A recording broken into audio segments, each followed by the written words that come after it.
ایک معجزانہ واقعہ عبادہ بن صامت رضی اللہ عنہ جو ایک جلیل القدر بدری صحابی ہے، فرماتے ہیں کہ ایک دن میں حضرت انس رضی اللہ عنہ کے ہاں ایک دعوت پر حاضر ہوا۔ ایک باندی میرے لیے ایک تولیہ لائی۔ تولیہ کافی میلا تھا۔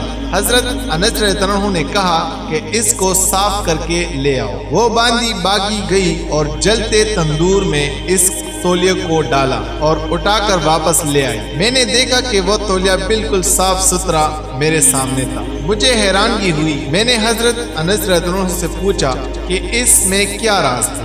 انہوں نے بتایا کہ ایک مرتبہ نبی کریم صلی اللہ علیہ وسلم میرے ہاتھ تشریف لائے تھے۔ میں نے آپ صلی اللہ علیہ وسلم کے ہاتھ مبارک دلوائے اور آپ صلی اللہ علیہ وسلم کو ہاتھ خشک کرنے کے لیے یہ تولیہ پیش کیا، جس سے آپ صلی اللہ علیہ وسلم نے اپنے ہاتھ مبارک خشک کیے۔ اس دن سے آگ نے اس تولیے کو جلانا چھوڑ دیا۔ جب یہ میلا ہو جاتا ہے ہم اسے آگ میں ڈالتے ہیں، آگ اس میل کو تو کھا لیتی ہے، صاف تولیہ ہم آگ سے باہر نکال لیتے ہیں۔